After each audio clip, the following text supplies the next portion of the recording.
हम सीखेंगे प्रकाश के अपवर्तन के नियम। प्रकाश के अपवर्तन के नियम क्या है उनके बारे में हम पढ़ेंगे। तो पहला नियम जो है, देखो सबसे पहले हम इस चित्र को देखते हैं, इस चित्र को समझते हैं इसमें क्या दिया गया है। तो ये पहला माध्यम है या वायु इसे कह सकते हैं, और ये दूसरा माध्यम दिख रहा है, और दूसरा माध्यम ये हमने कांच ऐसा कुछ बनाया है, तो ये दूसरा माध्यम कांच है। ये मान लेते हैं ये जो पहला माध्यम है ये कैसा है, विरल, कैसा है, विरल। दूसरा माध्यम जो है ये कैसा है, सघन, दूसरा माध्यम सघन है, ठीक है। अब देख क्या रहे हैं, एक प्रकाश की किरण जो आ रही है, इस प्रकाश की किरण को हम आपतित किरण कहेंगे। ये प्रकाश की किरण जब आएगी तो क्या है, यहाँ से माध्यम बदल गया, ठीक है, और ये माध्यम यहाँ से दूसरा हो गया या कांच हो गया, ठीक, तो उसमें जाएगी। तो वास्तव में जब प्रकाश की किरण जब दूसरे माध्यम में जाएगी तो इसकी दिशा और वेग दोनों बदल जाएंगे, ठीक है। ये हम अपवर्तन में पढ़ चुके हैं। तो दिशा देखो इसकी बदल गई या कुछ तिरछी हो गई, और वेग भी कुछ कम हो गया होगा, ठीक है। तो जो प्रकाश की किरण आ रही है उसको आपतित किरण कहेंगे, और जो प्रकाश की किरण दूसरे माध्यम में, ठीक है, हो करके जा रही है उसे हम क्या कहेंगे, अपवर्तित किरण, यानी झुक गए उसे हम क्या कहेंगे, अपवर्तित किरण। इसके बाद और एक चीज़ समझना है हमको, ये एक हमने अभिलंब खींचा है, ठीक है। अभिलंब क्या होता है, तो आपतित किरण जिस बिंदु पर आकर आती है या गिरती है उसे हम क्या कहते हैं, आपतन बिंदु, ठीक है। तो आपतन बिंदु से होकर के जाने वाली जो रेखा होती है उसे हम क्या कहते हैं, अभिलंब कहते हैं, ठीक है। तो ये हो गया इसका अभिलंब, ठीक। इतनी बात समझ में आई कि नहीं, परावर्तन में हम पढ़ चुके हैं ये सब। अब ये आई क्या है, तो आई जो है ये है आपतन कोण। आई क्या है, आपतन कोण। आपतन कोण क्या होता है, अभिलंब तथा आपतित किरण के बीच बने कोण को हम क्या कहेंगे, आपतन कोण, और इसे हम स्मॉल आई से प्रदर्शित करते हैं। इतनी बात समझ में आई। इसके बाद अपवर्तित किरण तथा अभिलंब के बीच बने कोण को हम क्या कहते हैं, इसे हम कहते हैं अपवर्तन कोण, ठीक है। इसे हम स्मॉल आर से प्रदर्शित करते हैं। इतनी बात समझ में आ गई होगी, ठीक है। ये पहला माध्यम N1 है जो कि विरल है, और ये दूसरा माध्यम N2 है, ठीक, सॉरी, दूसरा माध्यम N2 जो कि सघन है, ठीक है। इतनी बात समझ में आई। तो अब इसके नियम हम इस चित्र को समझ लिए हैं, अब हम इसके नियमों को पढ़ते हैं। पहला नियम क्या दिया गया है, अपवर्तन का पहला नियम जो है, आपतित किरण आपतन बिंदु, आपतन बिंदु कौन सा है, ये है आपतन बिंदु, ठीक है, लिख देंगे आपतन बिंदु, ठीक है। आपतित किरण आपतन बिंदु पर अभिलंब, ठीक है, पर ये अभिलंब, और अपवर्तित किरण एक ही तल में होते हैं। तो आप देख क्या रहे हो कि ये जो घटना हो रही है एक ही तल में हो रही है कि नहीं। जैसे अगर हम इसको ऐसे सोचे कि यहाँ पे पानी भरा हुआ है, ठीक है, यहाँ पानी भरा हुआ, ये ऊपर क्या है, ये वायु है, ये पानी भरा हुआ है बीच में, ये ऊपर वायु है, ठीक है। तो जो आप ये घटना देखोगे तो एक ही तल में तो हो रही होगी। कैसे, इसको समझाने के लिए मान लेते हैं ये एक कांच है, कांच तो नहीं है लेकिन समझ लेते हैं, कल्पना कर लो कि ये कांच है और ये वायु इसके ऊपर भरी हुई है ऐसे पिलर के रूप में, ठीक है। अब यहाँ से प्रकाश की किरण आएगी और उस पर प्रवेश करेगी, जब प्रवेश करेगी तो यहाँ कुछ तिरछी हो जाएगी। तो अगर इधर देखेंगे तो ये एक ही तल तो बना, एक ही तल तो बना, जैसे बोर्ड ही देख रहे हो एक ही तल पर तो हो रहा है, ठीक है। तो पहला नियम तो जैसे आपने परावर्तन का पहला नियम पढ़ा था उसी तरीके से अपवर्तन का ही पहला नियम है। क्या, आपतित किरण आपतन बिंदु पर अभिलंब, ठीक है, कौन, आपतित किरण, अभिलंब और अपवर्तित किरण तीनों एक ही तल में होते हैं। यही पहला नियम हमने परावर्तन के नियम में भी सीखा था, ठीक। तो पहला नियम तो क्लियर हो गया। दूसरा नियम क्या है, आपतन कोण आई, आपतन कोण आई, ये ठीक है। फिर आपतन कोण की ज्या का मतलब होता है साइन, ठीक है, साइन के साथ इसको लेना है।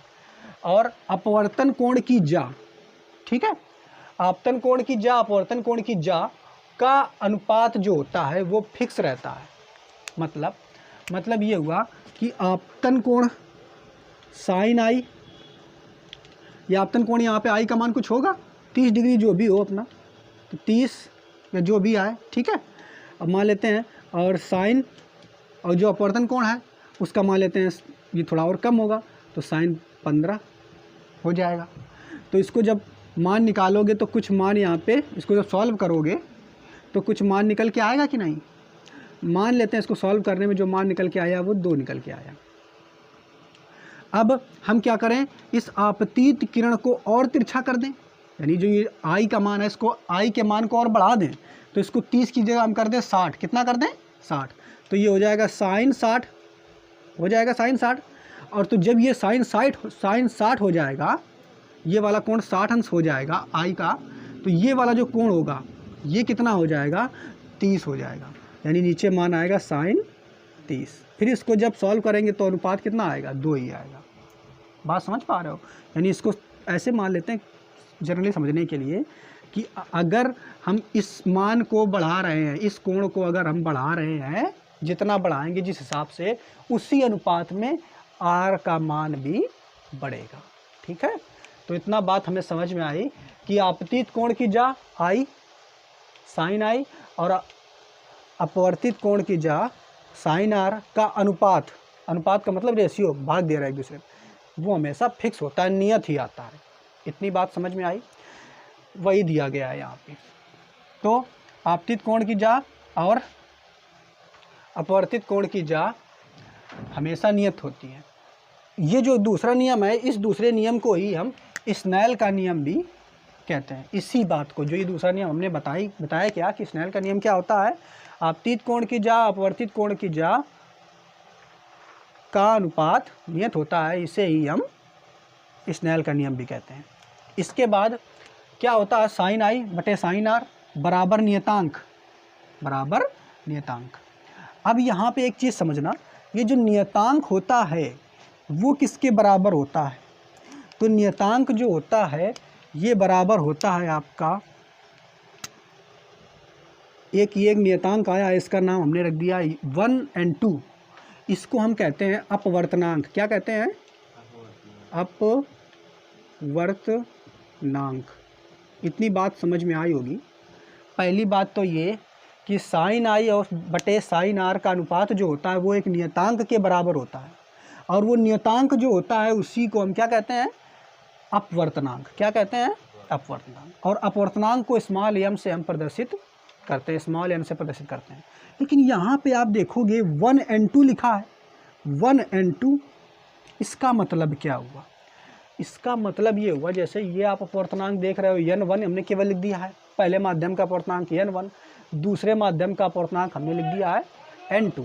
इतना बात समझ में आया कि नहीं? ठीक है, तो n1 और n2 ये अपवर्तनांक क्या होता है पहले हम ये समझेंगे, फिर हम इसका मतलब समझेंगे।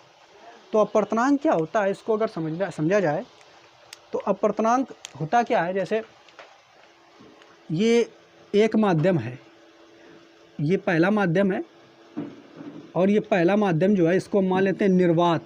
कैसा माध्यम है ये? निर्वात। ये पहला माध्यम निर्वात है और दूसरा माध्यम ये वायु है। पहला माध्यम निर्वात है और दूसरा माध्यम वायु है। तो निर्वात में प्रकाश की चाल, निर्वात अब क्या होता है? ऐसा स्थान जहाँ पे कुछ भी ना हो, वायु भी नहीं, उसे हम निर्वात कहते हैं। ठीक है, तो जैसे प्रकाश की किरणें जब स्पेस से आती हैं ना धरती पे, तो स्पेस पे सब निर्वात ही है। तो वहाँ से प्रकाश की किरण जब आएगी वायु में, यानी हमारे धरती में प्रवेश करेगी, हमारे वायुमंडल में प्रवेश करेगी, वहाँ की बात हम कर रहे हैं। तो वहाँ पे भी तो ऐसी सिचुएशन होगी, क्या होगा कि ऊपर निर्वात होगा, नीचे वायु होगी। तो प्रकाश की किरण अगर ऐसी आ रही है तब भी ये कुछ सीधे ना जा कर के कुछ झुक जाएगी, कुछ झुक जाएगी। इसका मतलब ये हुआ कि हमने इसका मतलब बताया कि अपवर्तनांक जो होता है उसका काम क्या होता है कि जब प्रकाश की किरण एक माध्यम से दूसरे माध्यम में जाएगी, एक माध्यम से दूसरे माध्यम में जाएगी, तो उस प्रकाश की किरण की दिशा जो है वो बदल जाएगी और वेग भी बदल जाएगा। तो अपवर्तनांक क्या होता है? तो अपवर्तनांक कुछ नहीं है, अपवर्तनांक एक अनुपात होता है। क्या होता है? एक अनुपात होता है। ठीक है, किसका अनुपात होता है? तो आपतित किरण की जा अपवर्तित किरण की जा के अनुपात को हम क्या कहते हैं? अपवर्तनांक कहते हैं। इतनी बात क्लियर। एक चीज़ और समझना, अपवर्तनांक को हम जनरली समझेंगे कैसे? तो एक चीज़ समझना, जिस चीज़ का अपवर्तनांक जितना ज़्यादा होगा, जैसे यहाँ पे हमने क्या लिया है, ये माध्यम पहला, माध्यम दूसरा। पहला माध्यम वायु है, दूसरा माध्यम हमने यहाँ पे कांच लिया है। तो कांच का अपवर्तनांक जो होता है वो ज़्यादा होता है किससे, वायु से। तो अपवर्तनांक जितना ज़्यादा किसी माध्यम का होगा वह माध्यम प्रकाश की किरण को उतना ही ज़्यादा विचलित कर देगा, अर्थात झुका देगा, दिशा उतनी ही ज़्यादा उसकी झुका देगा और वेग भी उतना ही ज़्यादा उसका कम कर देगा। बात क्लियर। जैसे यहाँ पे अगर हम कांच की जगह पानी लेते तो थोड़ा सा कम झुकता, ठीक है।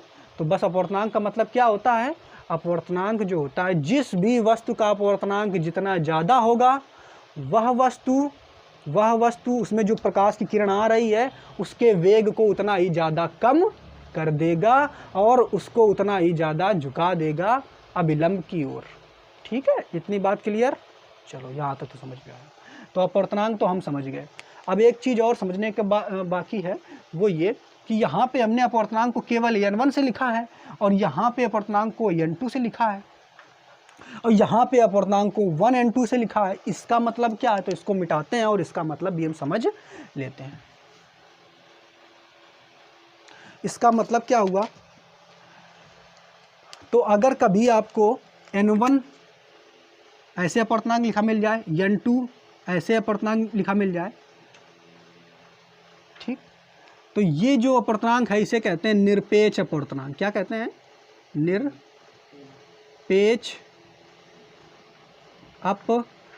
अपवर्तनांक। निरपेक्ष अपवर्तनांक। अब ये कौन सा नया शब्द आ गया भाई, इसको n1 समझ लेते हैं। निरपेक्ष अपवर्तनांक, इसका मतलब क्या हुआ समझना। तो देखो, अगर हमने आपको अभी बताया कि हर चीज़, जितने भी माध्यम है, जैसे पानी हुआ, ठीक है, कांच हुई, शहद हुआ, इन सभी चीज़ों का अपवर्तनांक अलग अलग होता है। किसी का ज़्यादा होगा तो किसी का कम होगा। इतनी बात क्लियर समझ में आई कि नहीं। जिसका ज़्यादा होगा वह उतना ही ज़्यादा प्रकाश की गति को कम कर देगा और उसको उतना ही ज़्यादा झुका देगा अपवर्तन के पश्चात। तो इसका मतलब निरपेक्ष अपवर्तनांक का मतलब क्या हुआ, तो निरपेक्ष अपवर्तनांक का मतलब होता है, हाँ, जैसे हाँ जो कम ज़्यादा हुआ, तो अगर हम बात करेंगे, एक मिनट इसको मतलब बता रहे हैं, एक मिनट सुनना, कि जैसे कि ये कांच है, ये जल है। अगर हम कहें कि जल का अपवर्तनांक कांच से कम है, तो हम क्या कहेंगे, जल का अपवर्तनांक है तो पर कांच से कम है। किसकी तुलना में कम है, कांच की तुलना में कम है। इतनी बात क्लियर समझ में आई कि नहीं। इसी बात को हम ये कह सकते हैं, जल का अपवर्तनांक कांच के सापेक्ष, तुलना का मतलब हम सापेक्ष से लगा सकते हैं। एक शब्द आया कौन सा, सापेक्ष। जल का अपवर्तनांक कांच के सापेक्ष कम है, ठीक है। तो सापेक्ष का मतलब आप समझ लो क्या होता है, तुलना में, ठीक है। अब यहाँ पे हम देखेंगे निरपेक्ष अपवर्तनांक। निरपेक्ष अपवर्तनांक का मतलब क्या है, तो n1 दिया है, ऐसे निरपेक्ष n1 दिया है, तो निरपेक्ष अपवर्तनांक का मतलब होता है निर्वात के सापेक्ष। किसके सापेक्ष, निर्वात के सापेक्ष। किसके सापेक्ष, निर्वात के सापेक्ष। मतलब ये वायु है, तो वायु का अपवर्तनांक हम ले तो रहे हैं, लेकिन किसके सापेक्ष ले रहे हैं, निर्वात के सापेक्ष। इतनी बात समझ में आई कि नहीं। यानी निर्वात का अगर 0 अपवर्तनांक है तो वायु का मान लिया 1 है, ठीक, किसके सापेक्ष 1 है, तो निर्वात के सापेक्ष, ठीक है। यानी किसी भी चीज़ का अगर किसी भी वस्तु का या किसी भी चीज़ का अगर हम अपवर्तनांक निर्वात के सापेक्ष ले रहे हैं तो उसे हम क्या कहेंगे, निरपेक्ष अपवर्तनांक। बात क्लियर कि नहीं, ठीक है। तो यहाँ पे और यहाँ पे निरपेक्ष अपवर्तनांक को n1 से लिख दिया है। इसको ऐसे भी लिखा जा सकता है 0n1। 0 क्या है, तो 0 किसका अपवर्तनांक है, निर्वात का। 1 किसका अपवर्तनांक है, वायु का। तो इसे हम कह सकते हैं निर्वात के सापेक्ष वायु का अपवर्तनांक, ठीक है। या ऐसे कह सकते हैं 0 के सापेक्ष 1 का अपवर्तनांक, ठीक है, क्योंकि 1 हम जान रहे हैं किसका अपवर्तनांक है, वायु का। ऐसे ही यहाँ पे अगर हम देखें, ये जो लिखा हुआ है इसको हम समझ लेते हैं। इतना आप नोट कर लो, निरपेक्ष अपवर्तनांक का मतलब जो है वो अपने नोट कर लीजिए, ठीक है। क्या मतलब है निरपेक्ष अपवर्तनांक का, निर्वात के सापेक्ष किसी वस्तु का अपवर्तनांक जो होता है उसे हम निरपेक्ष अपवर्तनांक कहते हैं। ये आप इतना नोट कर लीजिए जो हमने बोला, ठीक है। इसके बाद ये 1 और 2 है, इसका मतलब क्या है इसको समझ लेते हैं जल्दी से। इसका मतलब क्या हुआ, देखो इधर, इसका मतलब क्या हुआ 1 and 2, 1 and 2, इसको आप क्या पढ़ोगे, एक के सापेक्ष, या ये एक क्या है माध्यम एक, दो क्या है माध्यम दो, समझना ध्यान से। तो अगर 1 and 2 कहीं लिखा तो इसका मतलब क्या हुआ, माध्यम एक के सापेक्ष दो का अपवर्तनांक, माध्यम दो का अपवर्तनांक, ठीक है। क्या पढ़ोगे आप, क्या अगर 1 and 2 लिखा हुआ तो क्या पढ़ोगे, माध्यम एक के सापेक्ष माध्यम दो का अपवर्तनांक, एक के सापेक्ष दो का अपवर्तनांक। मतलब ये जो 1 and 2 है ये अपवर्तनांक किसका है, दो का, किसका है, दो का, किसके सापेक्ष, एक के सापेक्ष, जो आगे होगा उसके सापेक्ष होगा। बात समझ में आई कि नहीं, ठीक है। या इसे बिल्कुल समझ लो, जैसे कक्षा में कहते नहीं है कि एक वो रमेश होशियार है, ठीक है, तो अब किससे होशियार है, तो बता सकते हैं रमेश सुरेश से होशियार है, किससे, सुरेश से। इसी को विज्ञान की भाषा में कह सकते हैं रमेश सुरेश के सापेक्ष होशियार है, ठीक है। इसमें बिल्कुल ऐसे ही है, माध्यम दो का अपवर्तनांक एक के सापेक्ष, या कह सकते हैं माध्यम एक के सापेक्ष दो का अपवर्तनांक, ठीक है। बात क्लियर, बस समझ गए हम। अब इसके बाद यही लिखा हुआ है इधर देखो, साइन आई बटे साइन आर बराबर माध्यम एक का अपवर्तनांक दो के सापेक्ष बराबर, इसमें क्या लिखा हुआ है, n2/n1, ठीक है, n2/n1, यानी इसको जब अनुपात के रूप में लिखेंगे तो ऐसे लिखेंगे, 1 and 2 को कैसे लिखेंगे, n2/n1, बिल्कुल याद रखना, 1 and 2 ऐसा ना कर देना आप इसको कि n1/n2 कर दो, ठीक है। किसका अपवर्तनांक है, दो का है, किसके सापेक्ष, एक के सापेक्ष, तो दो को ऊपर रखोगे एक को नीचे रखोगे, ठीक है। बिल्कुल यही बात हमने आपको समझाई है, आप क्लियर हो गया यहाँ तक, चलो अच्छा। तो दूसरी बात भी, दूसरा नियम भी हमें समझ में आ गया, निरपेक्ष अपवर्तनांक क्या होता है, स्नेल का नियम क्या होता है, ये बात भी हमें क्लियर हो गई, ठीक है। इतनी सारी बात हमने यहाँ पे बता दी। अब तीसरा नियम क्या है इसको भी हम समझ लेते हैं, ठीक है।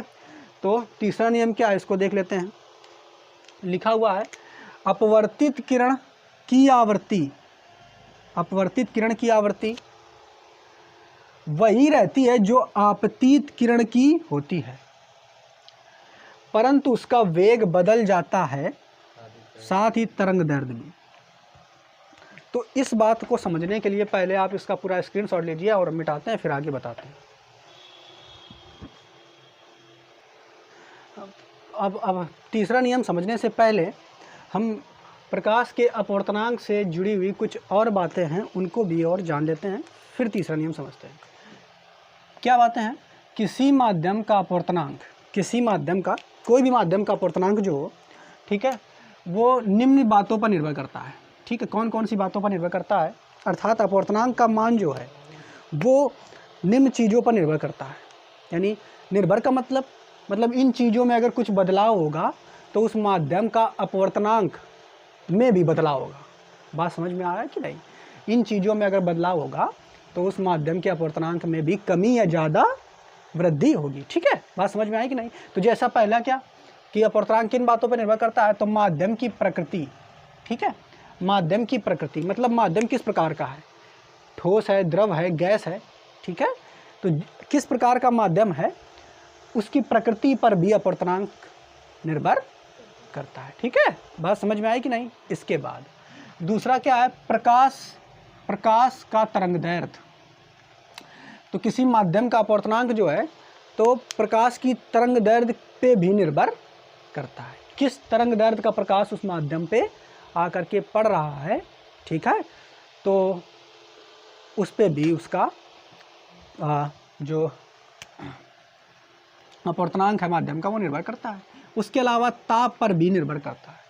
यानी जैसे कोई पदार्थ है, जैसे आप मान लेते हैं कांच ही ले लेते हैं, तो कांच का अगर आप ताप बढ़ाओगे या घटाओगे तो अपवर्तनांक में भी वृद्धि या कमी आ सकती है, ठीक है। तो ये बात आपको याद रखना है कि किसी माध्यम का अपवर्तनांक किस बात पर निर्भर करता है, पहला माध्यम की प्रकृति पे, दूसरा तरंग दैर्ध्य पे, तीसरा ताप पे, ठीक है। किस पे, प्रकृति पे, तरंग दैर्ध्य पे और ताप पे। अब एक चीज़ आपको शायद ना समझ में आ रही हो कि तरंग दैर्ध्य क्या होता है। तो तरंग दैर्ध्य आप जानते हो क्या होता है, वो पिछले वीडियो में हमने बताया भी था कि ऐसे कोई तरंग अगर ये है, ये मान लेते हैं एक तरंग है, ठीक है, पूर्ण तरंग है, ठीक है, ये एक और तरंग बना देते हैं इस तरीके से, ठीक, ये दो तरंगे हमने ले ली, ठीक है। तो तरंग दैर्ध्य क्या होता है, तो हमने बताया था ये इधर ये तरंग जो है, इस तरंग का ये क्या है, ये पीक है, या मान लेते हैं सरंग है, और ये क्या है, गर्त है। ये दूसरी तरंग है, इसका सरंग है, ये इसका दूसरा तरंग का गर्त है। तो हमने आपको बताया था तरंग दैर्ध्य क्या होता है, दो सरंगों के बीच की जो दूरी है, दो सरंगों के बीच की दूरी को हम क्या कहते हैं, तरंग दैर्ध्य कहते हैं। या दो गर्तों के बीच की दूरी को, ये जो बीच की दूरी आ रही है गर्तों की, दो गर्तों के बीच की दूरी को हम तरंग दैर्ध्य कहते हैं। इतनी बात समझ में आई कि नहीं। अब तरंग दैर्ध्य अगर आपको समझ में आ गई, तो तरंग दैर्ध्य को हम प्रदर्शित कैसे करते हैं, तो इसको हम लेमडा से प्रदर्शित करते हैं। कैसे प्रदर्शित करते हैं, लेमडा से। इतनी बात समझ में आ गई कि नहीं, ठीक है। तो एक चीज़ और समझ लेते हैं, चलो ठीक है, इतना पहले समझ लेते हैं। इसके बाद यानी हमें समझ में आ गया तरंग दैर्ध्य। तो अब इसके बाद हम समझेंगे ये माध्यम में प्रकाश का वेग, माध्यम में प्रकाश का वेग, इसका मतलब क्या है। इसका मतलब हम ये समझते हैं, यदि कोई माध्यम है जिसका अपवर्तनांक कितना है, n है, यदि कोई माध्यम जिसका अपवर्तनांक n है, ठीक, अब उस माध्यम में कोई प्रकाश की किरण आकर के यूँ प्रवेश की, जैसे ही प्रवेश की तो क्या हमें पता है कि जैसे ही वो उस माध्यम में प्रवेश करेगी प्रकाश की किरण, तो उसका वेग कम हो जाएगा। कम हो जाएगा कि नहीं, गति कम हो जाएगी पहले से। और गति वास्तव में थी कितनी, तो जितना ये निर्वात में प्रकाश का वेग होता है, कितना, 3 × 10⁸ मीटर प्रति सेकेंड, इतनी गति होती है। और हमें पता है जैसे ही प्रकाश की किरण ऐसे आई वायु से और पानी में प्रवेश की, तो उसकी गति हो जाएगी कम। लेकिन कम कितनी हो जाएगी, किस सूत्र के हिसाब से हो जाएगी, तो वो ये सूत्र है, ठीक है। यानी किसी माध्यम में प्रकाश का वेग जो होता है वो v बराबर c/n होता है, जहाँ c क्या है, तो निर्वात में प्रकाश की चाल, n क्या है, माध्यम का अपवर्तनांक, नोट कर लेना, निर्वात में प्रकाश का चाल, n क्या है, माध्यम का अपवर्तनांक, ठीक है, जो अभी बताया माध्यम का अपवर्तनांक। देखो यहाँ पे समझना, जैसे हमें पता है कि इसका तो मान इतना होता है 3 × 10⁸ मीटर प्रति सेकेंड होता है। तो अब देखो एक चीज़ समझना, अगर निर्वात जो अपवर्तनांक है उसका मान 1 हुआ, उसका मान कितना हुआ, 1 हुआ, तो प्रकाश का वेग कितना रहेगा, जितना था उतना ही रहेगा। भाई दूसरा अगर माध्यम है जिसका अपवर्तनांक 1 है, एक अपवर्तनांक किसका होता है, वायु का होता है, तो अगर वायु में प्रकाश की किरण जाएगी तो उसका वेग वही रहेगा जो निर्वात में था, ठीक है, देख रहे हो ना। लेकिन अब अगर हम मान लिए ये जल में चली गई, किस में चली गई, जल में, तो जल में n का मान कितना होता है, तो 81 होता है शायद, ठीक है, तो 81 होता है। तो जल में अगर चली गई तो अब देखो जितना वेग था कम हो गया कि नहीं, 81 कम कर देगा, इस मान को काटोगे तो मान बहुत कम आएगा कि नहीं, तो वेग अब कम हो गया। यानी ये नीचे n का मान जितना ज़्यादा बढ़ेगा, अपवर्तनांक जितना ज़्यादा बढ़ेगा, वेग उतना ज़्यादा कम होता जाएगा। बात क्लियर कि नहीं, तो ये वाली बात भी हमें समझ में आ गई, ये फार्मूला भी हमें याद रखना है, v बराबर c/n, ठीक है, इतना समझ में आया। अब हम समझेंगे इसके तीसरे नियम को, ठीक है, जल्दी से देख लेते हैं, इसको नोट कर लीजिए। अगला तीसरा नियम है वो क्या है, तीसरा नियम है वो क्या है, देख लेते हैं। हाँ, तो अब समझते हैं अपवर्तन का तीसरा नियम, ठीक है। तीसरा नियम क्या है, क्या पढ़ा था हमने, अपवर्तित किरण की आवृत्ति वही रहती है जो आपतित किरण की होती है। यानी अपवर्तित किरण जो आ रही है इसकी आवृत्ति वही होगी जो अपवर्तित किरण की है, ठीक है। परंतु होता क्या है, परंतु उसका वेग बदल जाता है। किसका वेग बदल जाता है, ये अपवर्तित किरण जो है इसका वेग बदल जाता है, और साथ ही साथ तरंग दैर्ध्य भी बदल जाती है, ठीक है। तो ये नियम आपको रट के रखना है। लेकिन अब यहाँ पे कुछ और टर्म्स आए जैसे कि आवृत्ति, तो इसे भी बताना जरूरी है। तो आवृत्ति क्या होता है इसको समझ लेते हैं। तो आवृत्ति क्या होती है, जैसे कोई प्रकाश की किरण, जैसे एक ये है, देखना समझना, प्रकाश की किरण ये ऐसे चल रही, ठीक, एक ये प्रकाश की किरण ऐसे चल रही, ऐसे, ठीक, दो ये प्रकाश की किरण है, ध्यान से इसको देखिए, आवृत्ति क्या होती है, ठीक है। तरंग दैर्ध्य तो आप जान चुके हैं, तरंग दैर्ध्य क्या होता है, दो सुरंगों के बीच की दूरी है, दो गर्तों के बीच की दूरी को तरंग दैर्ध्य कहते हैं। लेकिन आवृत्ति क्या होती है? तो देखना, आवृत्ति क्या होती है? कोई प्रकाश की किरण एक सेकंड में कितने कंपन कर लेती है, एक सेकंड में कितने कंपन कर लेती है, उसी को हम क्या कहते हैं? उसकी आवृत्ति कहते हैं। जैसे यहाँ पे देखो, अगर यहाँ पे एक कंपन क्या होता है? एक कंपन का मतलब एक यहाँ से चली, यहाँ से चली, यूँ गई, ये एक कंपन हो गया, ठीक है, एक तरंग बनाने के लिए ये एक कंपन, ठीक है। तो कोई प्रकाश की किरण एक सेकंड में कितने ज़्यादा कंपन कर रही है, उसको हम उसकी क्या कहते हैं? आवृत्ति कहते हैं। तो जैसे ये एक प्रकाश है, तो देखो एक सेकंड में इसने कितने कंपन किए? पहली वाली किरण ने देखो कितने कंपन किए एक सेकंड में। तो देखा क्या पहली वाली किरण ने किया? 1, 2 और 3, ठीक, 3 पूरे कंपन किए। इसने देखो कितने किए? दूसरी वाली ने। तो एक सेकंड में इसने कितने कंपन किए? 1, 2, 3, 4, 5, 6, तो लगभग 6 किए। यानी इसने एक सेकंड में 6 कंपन किए और इसने एक सेकंड में 3 कंपन किए, ठीक है। तो आवृत्ति किसकी ज़्यादा हुई?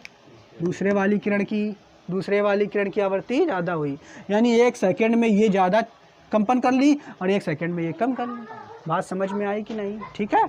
तो अब ये समझना है हमको। और एक चीज़ आपको याद रखना है, क्या कि जिस तरंग की आवृत्ति को हम ये न्यू से प्रदर्शित करते हैं, जिस तरंग की आवृत्ति जितनी ज़्यादा होगी, आवृत्ति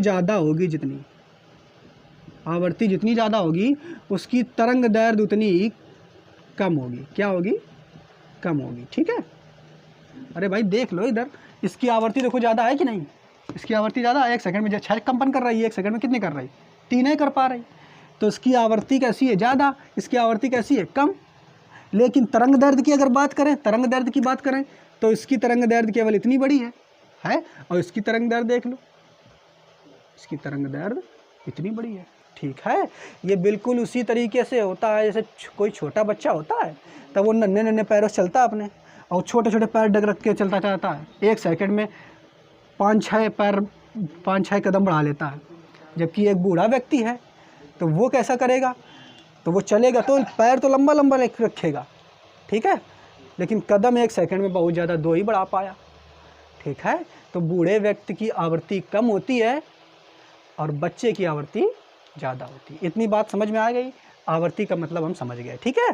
तो यहाँ नियम क्या है कि अपवर्तित किरण की आवृत्ति, यानी अपवर्तित किरण जो आ रही है, ये ऐसे करके आती है अपवर्तित किरण, ठीक है, इसकी आवृत्ति तो वही रहती है। यानी जब इसमें प्रवेश कर जाएगा तो आवृत्ति नहीं बदलती है, परंतु बदलता क्या है? क्या बदलता है? वेग बदल जाता है और तरंग दैर्ध्य भी बदल जाता है। किसका बदल जाता है? तो ये अपवर्तित किरण का, ठीक है। यानी जब आपतित किरण यहाँ से इधर आएगी तो इसका तरंग दैर्ध्य और वेग बदल जाएगा, जबकि आवृत्ति नहीं बदलेगी, ठीक है। इसके अलावा तो ये तीसरा नियम हमें समझ में आ गया। और कुछ महत्वपूर्ण बातें हैं, उनको भी देख लेते हैं जल्दी से। क्या है? नोट कीजिए जल्दी से। तो क्या है तीसरा नियम? और कुछ महत्वपूर्ण बातें क्या है? एक महत्वपूर्ण, ये पहली बात क्या है? जब प्रकाश किरण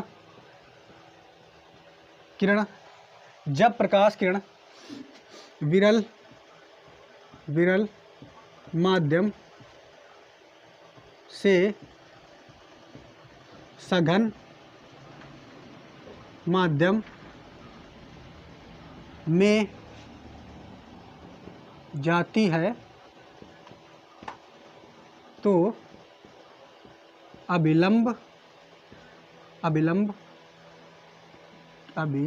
अभिलंब की ओर झुक जाती है,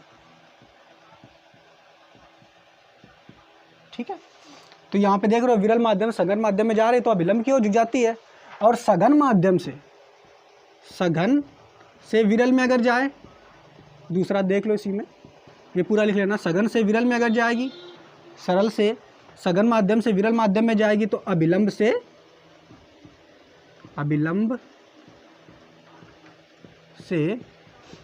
दूर हट जाती है,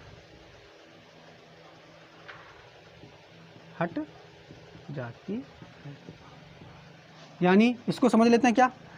मतलब अगर ये ऊपर वाला माध्यम सघन होता और नीचे वाला विरल होता तो प्रकाश की किरण ऐसी ना जाके अभिलंब से दूर की ओर हट जाती है। ऐसे चित्र बना देते हैं, जैसे ये है, ये प्रकाश की किरण आई तो ऐसे आ रही है, इसको जाना था ऐसे, और ये ऊपर वाला माध्यम कैसा है, सघन है, ये सघन है और नीचे वाला विरल है, तो ये अभिलंब से दूर हट जाएगी ऐसे। ठीक है, तो ये दो बातें और आपको याद रखना है। इसके अलावा इसको भी नोट कर लीजिए आप अच्छे से। इसके अलावा एक और बचा हुआ है, उसको देख लेते हैं। तो अब हम स्नेल के नियम का व्यापक रूप देखेंगे। तो स्नेल का नियम होता क्या है, साइन आई बटे साइन आर होता है बराबर 1n2, इसको ऐसे लिख सकते हैं n2 1, ठीक है, ऐसे लिख सकते हैं। इसके अलावा एक अभी हमने सूत्र पढ़ा था, क्या, माध्यम में प्रकाश का वेग v बराबर c/n।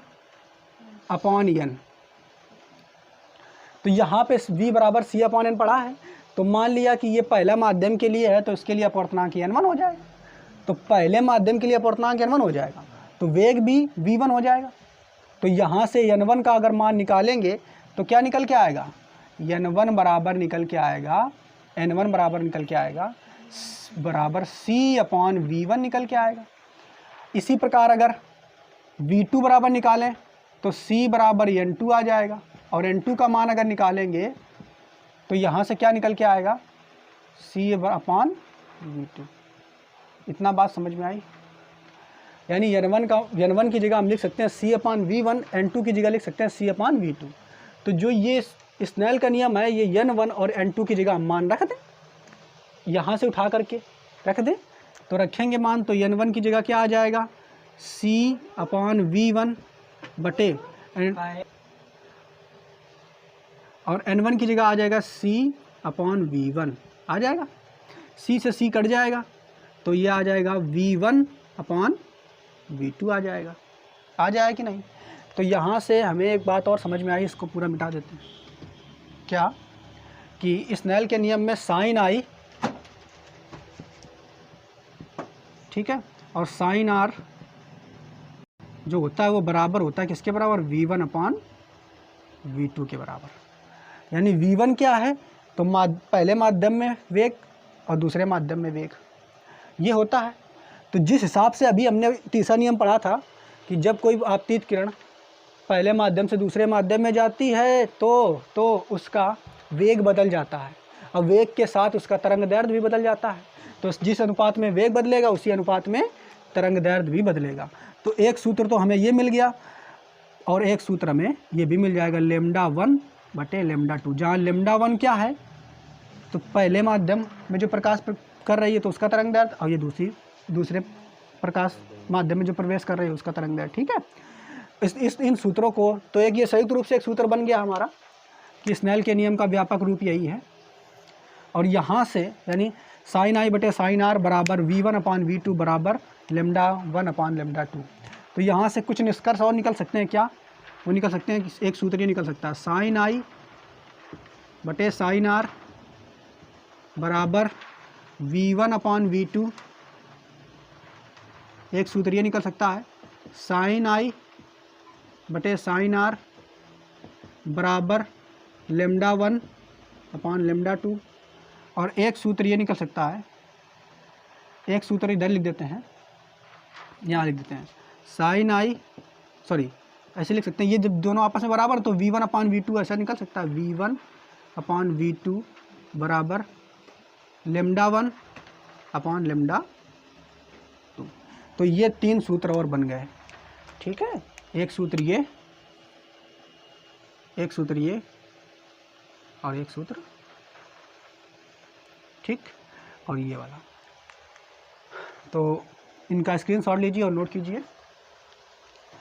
तो उम्मीद करते हैं आपको ये लेक्चर समझ में आया होगा। अपवर्तन के नियम, अपवर्तनांक क्या होता है, ठीक है, और स्नेल का व्यापक रूप, ये इसलिए बता दिया कि विंटर के अधिकतर न्यूमेरिकल इन्हीं सूत्रों की सहायता से लगेंगे। ठीक है, तो अगर वीडियो पसंद आ रहा है तो लाइक कीजिए, चैनल को सब्सक्राइब कीजिए और दोस्तों को शेयर कीजिए। धन्यवाद।